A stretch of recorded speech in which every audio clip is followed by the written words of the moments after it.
तो चलते बढ़ते हैं अपने नेक्स्ट क्वेश्चन की तरफ। क्वेश्चन नंबर 11 आप लोगों ने कर लिया होगा आई होप। अगर नहीं हुआ है तो आप कमेंट बॉक्स में डाल सकते हैं, मैं उसको सॉल्व करके आपको दे दूँगा। बढ़ते हैं क्वेश्चन नंबर 12 की तरफ। क्वेश्चन नंबर 12 क्या कह रहा है? क्वेश्चन नंबर 12 में बोल रहा है 15 years from now Ravi's age will be 4 times his present age. मतलब 15 साल बाद, 15 ईयर्स फ्रॉम नाउ, अब से 15 साल के बाद रवि की एज उसकी प्रेजेंट एज की 4 टाइम्स हो जाएगी। मतलब उसकी अगर एज आज की जो भी है, मान लो उसकी एज आज 10 साल है, तो 15 साल के बाद जो उसकी एज होगी वो उसकी आज की एज की 4 टाइम्स हो जाएगी। What is Ravi's present age? तो रवि की प्रेजेंट एज क्या है, हमें ये बताना है। तो आपको क्वेश्चन समझ में आ गया होगा। हमें सबसे पहले क्या करना होता है, मैंने क्या बताया था, लीनियर इक्वेशन फॉर्म करनी होती है। तो चलिए स्टार्ट करते हैं। लीनियर इक्वेशन कैसे बनेगी इसके अंदर देखते हैं। तो आपको प्रेजेंट एज फाइंड करनी है रवि की, तो उसको ही आप लेट कर लीजिए, लेट रवि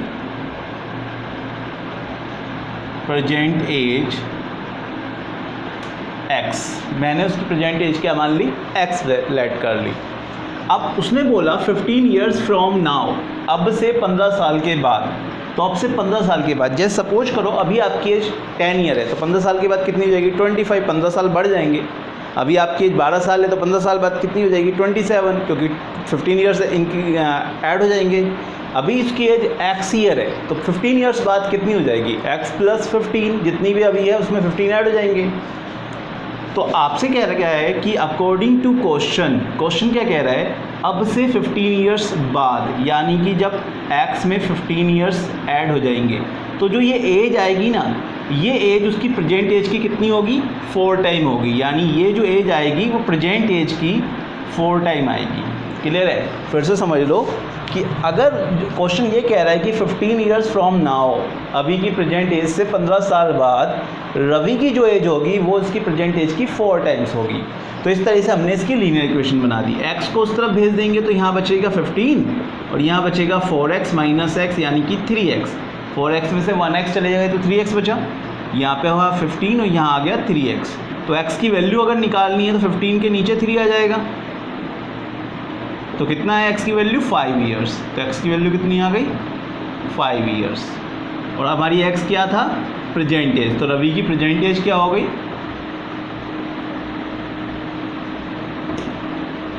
एज 5 ईयर्स। अब इसे चेक कैसे करोगे आप? देखो उसने क्या कहा था कि 15 ईयर्स फ्रॉम नाउ, अभी से 15 ईयर्स के बाद, अभी उसकी एज आई है 5 ईयर्स, तो 5 ईयर्स में 15 ऐड करते हैं तो कितने हो जाएंगे 20। तो उसने कहा था कि जो 15 ईयर्स बाद जो उसकी एज रहेगी वो प्रेजेंट एज की 4 टाइम हो जाएगी। और देखा जाए तो 5 का 4 टाइम 20 तो होता है। तो इस तरीके से हम क्वेश्चन को वेरीफाई भी कर सकते हैं। तो बढ़ते अपने नेक्स्ट क्वेश्चन की तरफ। जब तक के लिए मैं वीडियो को पॉज कर रहा हूँ, अगर आप स्क्रीनशॉट लेना चाहते हैं तो ले लीजिए फटाफट से। चलिए क्वेश्चन नंबर 11 ही मैंने सोचा चलो कर ही देते हैं, क्योंकि आप लोग हो सकता है क्वेश्चन 11 में भी डाउट आ जाए। तो क्वेश्चन नंबर 11 क्या कह रहा है देखते हैं।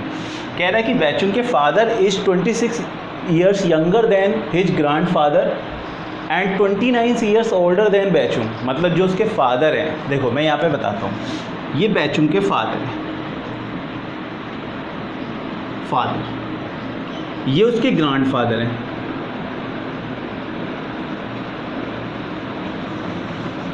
और ये बैचुंग है। अब यहाँ पे क्वेश्चन क्या कह रहा है, ये बैचुंग है, ये बैचुंग के फादर है। क्या कह रहा है क्वेश्चन समझो पहले। क्वेश्चन कह रहा है कि Bhaichung's father is 26 year younger than his grandfather. Bhaichung के जो फादर हैं वो उसके ग्रैंड फादर से कितने कम हैं, कितने साल छोटे हैं 26 ईयर्स। मतलब जितने साल के भी ये होंगे ये उससे 26 ईयर कम रहेंगे। क्या रहेंगे 26 ईयर कम रहेंगे। ठीक है। और फिर आगे कह रहा है कि and 29 years older then Baichung. और बैचुंग से कितने बड़े हैं इसके पापा, बैचुंग से बड़े हैं कितने 29 ईयर्स। ग्रैंडफादर से कम है और बैचुंग से बड़े हैं। अब इसको हमें इक्वेशन में बनाना है और इक्वेशन बना के सॉल्व कर लेना है। चलिए बनाते हैं। देखो मैं क्या करने वाला हूँ, बैचुंग को अगर मैं x सेलेक्ट कर लूँ, देखो बैचुंग को मैंने x सेलेक्ट कर लिया, तो बैचुंग के फादर उससे कितने बड़े हैं 29 ईयर्स। तो बैचुंग के फादर की एज कितनी होगी x + 29। अब बैचुंग के ग्रैंडफादर की एज क्या होगी बैचुंग के फादर उनसे 26 ईयर छोटे हैं, इसका मतलब ग्रैंड फादर उनसे 26 ईयर बड़े होंगे। तो यानी ये जो बैचुंग की फादर की एज है इसमें 26 ईयर बढ़ा दो, यानी कितना हो गया x + 54 55। ये किसकी एज आ गई? ये आ गई उसके ग्रैंडफादर की। तो इस तरीके से हम लोगों ने इक्वेशन बनानी है। पहले मैं यहाँ पे आपको करके दिखाता हूँ इसे कैसे करेंगे।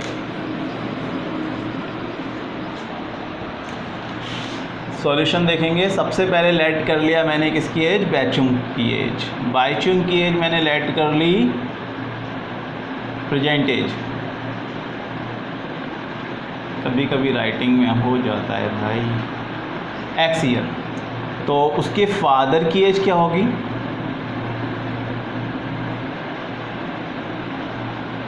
उससे 29 ईयर्स बड़े हैं।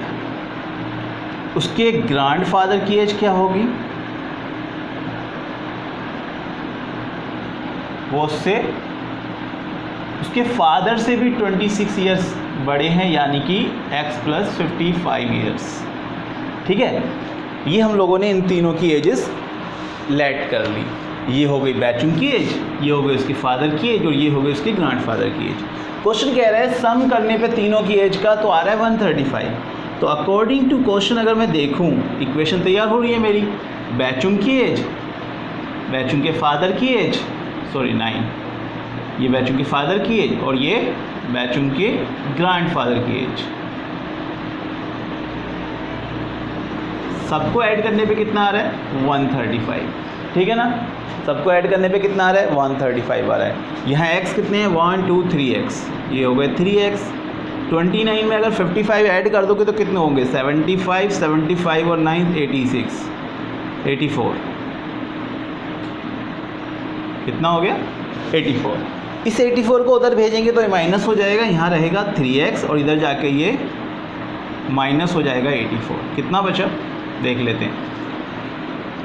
यहाँ बचेगा 30 में 5 गए 51, तो 3x की वैल्यू आ गई 51, माइनस करने पे आ गई 51।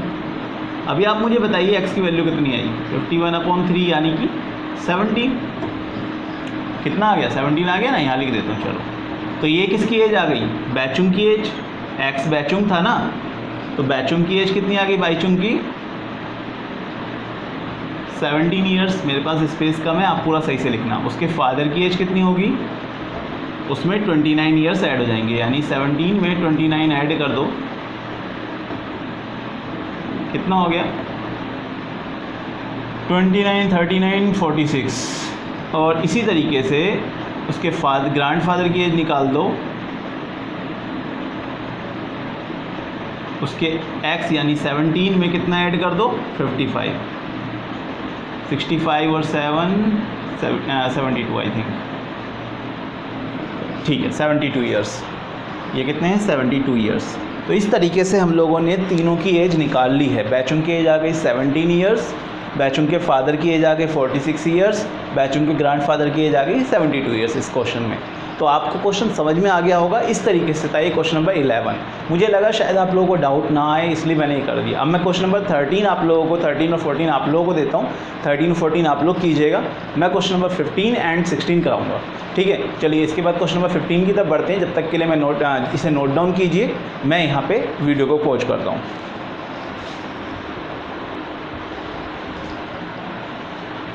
चलिए अब हम स्टार्ट करते हैं क्वेश्चन नंबर हमारा 15। देखते हैं क्वेश्चन नंबर 15 क्या कह रहा है। क्वेश्चन नंबर 13 और 14 मैंने आप लोगों के लिए दिया हुआ है, आप लोगों का होमवर्क है। क्वेश्चन नंबर 15 कह रहा है कि आई हैव टोटल ऑफ ₹300। मेरे पास टोटल 300 रुपीज़ हैं इन कोइंस, जो कि कोइंस में नोट्स में नहीं है। Of denominations ₹1, 2 and 5। उसमें जो कोइंस है वो 1 रुपीज़ के कोइन है, 2 रुपीज़ के कोइन है और 5 रुपीज़ के कोइन है। The number of 2 rupees coins is 3 times the number of 5 rupees coin. जो 2 रुपये के कोइंस है वो 3 टाइम्स है 5 रुपीज़ के कोइंस से। The total number of coin is 160। Total number of coin कितने हैं? 160 है। तो बताओ सभी अलग अलग डिनोमिनेशन के, यानी कि 1 के, 2 के, 5 के अलग अलग बताने हैं कितने कितने कोइंस मेरे पास अवेलेबल हैं। अच्छा एक बात बताओ, अगर मेरे पास 1 रुपीज़ के, देखो क्वेश्चन को समझना बहुत ज़रूरी होता है। 1 रुपीज़ के अगर मेरे पास 4 कॉइन है, तो इसका मतलब मेरे पास कितने रुपए हैं? 1 रुपीज़ के 4 कॉइन का मतलब होता है 4 रुपये है या नहीं? बिल्कुल सही। अगर मेरे पास 2 रुपीज़ के 4 कॉइन है तो इसका मतलब क्या हुआ? तो मेरे पास 4 टू द 8 रुपीज़ है, इसका मतलब ये हुआ। अगर मेरे पास 5 रुपीज़ के 4 कॉइन्स है, इसका मतलब क्या हुआ? मेरे पास 5 4 जा 20 रुपीज़ है। ठीक है, तो आपको यहाँ पे कन्फ्यूजन सबसे ज़्यादा होने वाली है क्या? कोइंस में और उसकी टोटल अमाउंट में। 5 रुपीज़ का एक कोइन 5 रुपीज़ के बराबर है, जबकि 1 रुपीज़ के 5 कॉइन 5 रुपीज़ के बराबर है। ये बात क्लियर रखना बस दिमाग में। अब क्वेश्चन को कैसे करेंगे देखते हैं। हमें बताया गया है कि जो 2 रुपीज़ के कॉइन है वो 3 टाइम्स है 5 रुपीज़ के कॉइन से, और 1 रुपीज़ के कॉइन कितने हैं उसके बारे में कोई इन्फॉर्मेशन है ही नहीं। तो हम क्या करते हैं, हम यहाँ पे सॉल्यूशन में सबसे पहले 5 रुपीज़ के कॉइन को एक्स लेट कर लेते हैं। Let number of 5 rupees coins, मैंने लेट कर ली एक्स हैं। 5 रुपीज़ के कॉइन क्यों लेट करें? क्योंकि 2 रुपीज़ के कॉइन जो हैं वो 5 रुपीज़ के कॉइन के 3 टाइम्स हैं। तो इससे मुझे 2 रुपीज़ के कॉइन पता लग जाएंगे, वो इसके 3 टाइम्स हो जाएंगे, यानी 3x। अब आप कहोगे सर इससे ये तो पता लग गया 2 रुपीज़ के कॉइन कितने हैं, लेकिन 1 रुपीज़ के कॉइन का कैसे पता लगाएंगे, है ना? अच्छा एक बात बताओ, आपके पास टोटल 10 कॉइन है। टोटल कॉइन कितने हैं? 10। 1 रुपीज़ के आपके पास 2 कॉइन है, 2 रुपीज़ के आपके पास 4 कॉइन है। तो बताओ 5 रुपीज़ के कॉइन कितने होंगे? अब आप कहोगे टोटल अगर 10 हैं, 2 1 रुपीज़ के कॉइन हैं, 4 2 रुपीज़ के कॉइन हैं, तो 2 और 4 6 कॉइन तो हो चुके। बचे हुए 4 कॉइन किसके होंगे? वो 5 रुपीज़ के होंगे। इसी तरीके से टोटल कॉइन यहाँ पे कितने दे रखे हैं? 160। 160 में से x क्या है? 5 रुपीज़ के कॉइन है। 3x क्या है? 2 रुपीज़ के कॉइन है। तो बचे हुए किसके कॉइन होंगे? बिल्कुल सही, वो किसके होंगे? 1 रुपीज़ के। तो हम क्या करेंगे यहाँ पे, हम यहाँ पे नंबर ऑफ 1 रुपीज़ कॉइन दिखाएंगे। तो 160 माइनस x प्लस 3x, या फिर इसको मैं एक साथ बोल सकता हूँ 4x। तो मैं एक ही बार लिख देता हूँ 4x। कैसे आया बस ये समझाना था आपको। इन दोनों को ऐड करा 4x हो गया, और इसे मैंने 160 में से माइनस कर दूंगा, तो जितने बचे हुए कॉइन है वो 1 रुपीज़ के ही माने जाएंगे। ठीक है, चलो अब मैंने आपको जैसे कि बताया था, आपके पास टोटल पैसा कितना है? वो तो 300 है ना। मैंने भी आपको बताया था 1 रुपीज़ के अगर 4 कॉइन होंगे तो वो 4 रुपये होंगे, 2 रुपीज़ के 4 कॉइन होंगे तो वो 8 रुपये होंगे। अगर 1 रुपीज़ के इतने कॉइन हैं तो ये इतने ही रुपये बनेंगे, जबकि 2 रुपीज़ के इतने कॉइन हैं तो इसके 2 से मल्टीप्लाई कर दी जाएगी। देखो कैसे, अकॉर्डिंग टू क्वेश्चन, ध्यान से देखना। x किसके कॉइन है? 5 रुपीज़ की, तो इसकी मल्टीप्लाई कर दो 5 से। बताता हूँ, समझो क्या कह रहा हूँ मैं। अभी आपको पहले मैं लिख देता हूँ फिर समझाता हूँ। ये 2 रुपीज़ के कॉइन है तो इसकी मल्टीप्लाई कर दो आप 2 से। ये 160 माइनस 4x 1 रुपीज़ के कॉइन है तो ये 1 से मल्टीप्लाई कर दो। समझो, अभी मैं यहाँ से x वाली चीज़ को हटा देता हूँ। समझो, मैंने कहा 10 कॉइन है 5 रुपीज़ के, तो इसका मतलब ये 50 रुपीज़ होंगे। मैंने कहा 10 कॉइन है 2 रुपीज़ के, इसका मतलब ये 20 रुपीज़ होंगे। मैंने बोला 10 कॉइन है 1 रुपीज़ के, इसका मतलब ये 10 रुपये होंगे, है ना। और टोटल प्लस करने पे मेरा टोटल अमाउंट आ जाएगा कितने रुपए मेरे पास मेरी जेब में हैं, मेरी पॉकेट में हैं। अभी हमको ये तो नहीं पता ना 10 कॉइन है कितने कॉइन है, तो मुझे ये पता था कि 5 रुपीज़ के x कॉइन है, उसकी मतलब जितने कॉइन होंगे उसकी 5 से मल्टीप्लाई कर लो, उसकी अमाउंट मिल जाएगी। जितने कॉइन 2 रुपीज़ के उसकी 2 से मल्टीप्लाई कर लो, उसकी अमाउंट मिल जाएगी। जितने कॉइन 1 रुपीज़ के उसकी 1 से मल्टीप्लाई कर लो, अमाउंट मिल जाएगी। और अगर सबको मैं सम कर दूँ, सबको सम कर दूं तो मेरे पास टोटल पैसा कितना है ये पता लग जाएगा ना भाई। इतना इन सबको ऐड कर दूंगा तो मेरे पास 300 रुपीज़ तो होंगे, इससे ज़्यादा थोड़ी ना हो जाएंगे, है ना। तो इसका मतलब मेरे पास 300 रुपीज़ है। तो ये 5x हो गया और ये 6x हो गया, प्लस 160 माइनस 4x, क्योंकि 1 से मल्टीप्लाई करने में कोई चेंजेस नहीं होता। 5x और 6x हो गए 11x। 11x में से 4x चले गए तो बचे 7x, और इस 160 को उस तरफ भेज दिया मैंने, तो क्या होगा? माइनस हो जाएगा। कितना बचा? 140। बिल्कुल सही। तो यहाँ पे मैं लिख देता हूँ कि 7x किसके इक्वल है? 140 के। इसका मतलब x की वैल्यू कितनी आ गई? 140/7 यानी कि 20।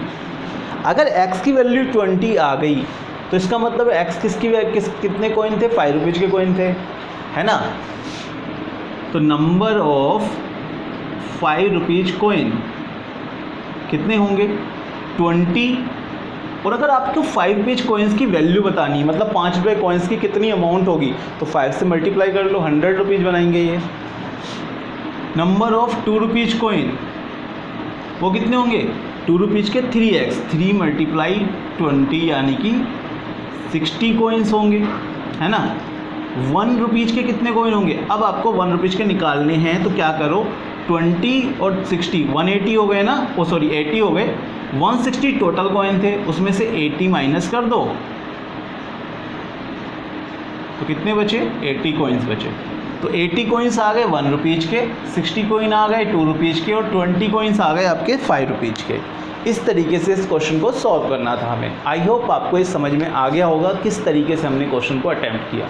बढ़ते हैं अपने नेक्स्ट क्वेश्चन की तरफ। जब तक के लिए वीडियो को पॉज कर रहा हूँ, आप इसे नोट डाउन कीजिए।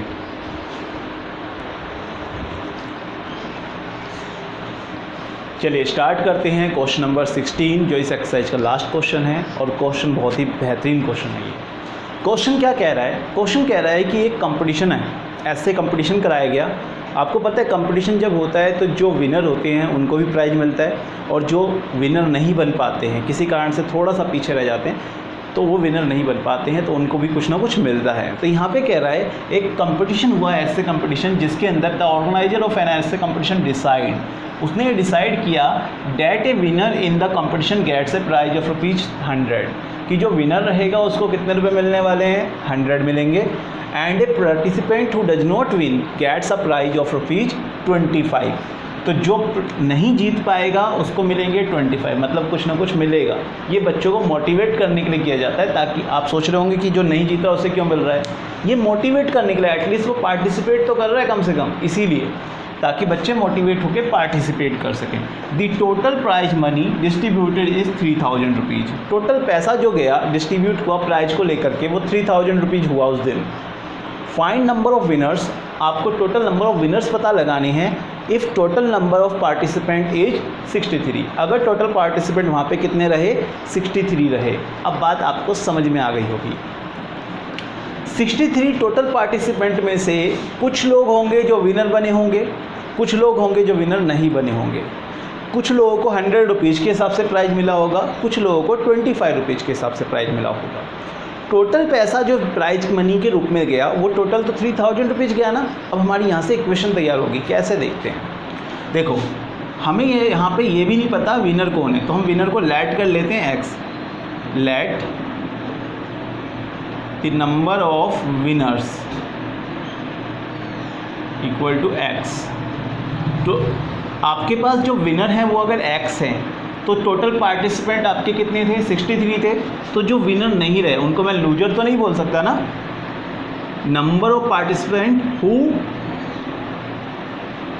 डज नॉट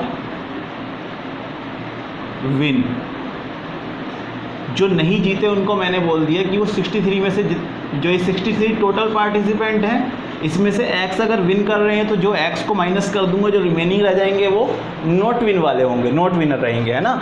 तो नॉट विनर रहे देखा जाए तो, पर इनको हम लूजर नहीं बोलेंगे, ठीक है। अब इसका मतलब क्या है, ये सिर्फ पार्टिसिपेंट कहलाएंगे। अभी यहाँ पे क्या है, क्वेश्चन के हिसाब से अगर मैं बात करूँ तो ये जो x वाले हैं विनर है, इनको तो 100 रुपीज़ मिलने चाहिए, इनको 100 रुपीज़ ही मिलेंगे। और ये बेचारे जो पार्टिसिपेट तो कर पाए लेकिन विन नहीं हो पाए किसी कारण से, इनको 100 रुपीज़ थोड़ी ना मिलेंगे, इनको कितने रुपए मिलेंगे 25 रुपीज़ के हिसाब से, है ना। और अगर दोनों को मैं ऐड करूँगा तो कितना आएगा मेरे पास टोटल पैसा 3000 है या नहीं। फिर से समझा देता हूँ कि जो विनर है उनको 100 रुपीज़ के हिसाब से पैसा मिला है प्राइज के तौर पे, और जो नॉट विनर है उनको 25 रुपीज़ के हिसाब से प्राइज मनी मिला, और टोटल पैसा हमारा 3000 रुपीज़ गया, ठीक है।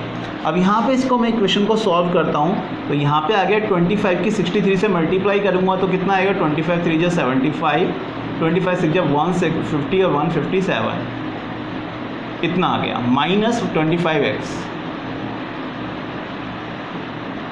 ठीक है।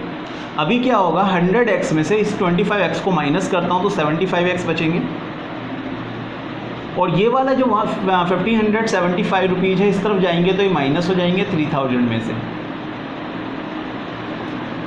तो अभी आप बताएं मेरे को 75 रुपीज़ की 75x इक्वल्स टू किसके हो जाएगा, इसमें से माइनस करेंगे तो कितने बचे 1425 रुपीज़। 3000 में से माइनस कर दिया, मेरा कितना आ गया 1425।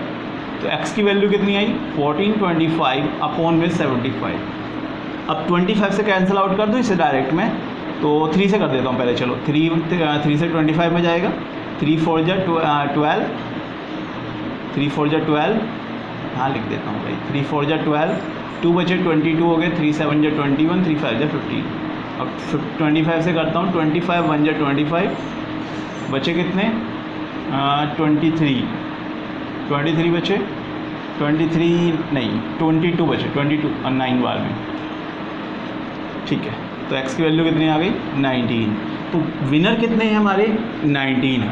चेक कर लीजिएगा, मिस्टेक वैसे तो नहीं है, अगर होगी तो आप ठीक कर लीजिए, जो भी आंसर आएगा कैलकुलेट करके वो हमारे विनर होंगे। विनर ही हमने x ऐड किए थे। अगर आपसे बोलता विनर नहीं बताने हैं, नॉट विनर बताने हैं, तो टोटल पार्टिसिपेंट है हमारे पास 63, उसमें से 19 को माइनस कर देंगे तो कितने बच जाएंगे, उसमें से 19 को माइनस करेंगे तो जो आपके बचेंगे 44, आई थिंक 44, हाँ 44 बच रहे हैं। 44 जो होंगे वो नॉट विनर होंगे। तो नंबर ऑफ़ विनर्स हमारे को बताने थे, सिर्फ नंबर ऑफ़ विनर्स कितने हो गए 19। तो 19 पार्टिसिपेंट थे जो विनर बने पाए। आई होप आपको ये क्वेश्चन भी समझ में आ गया होगा। तो अब हम लोग मिलते हैं अपनी नेक्स्ट वीडियो में, नेक्स्ट एक्सरसाइज के अंदर। जब तक के लिए आप इसकी प्रैक्टिस करते रहिए, ठीक।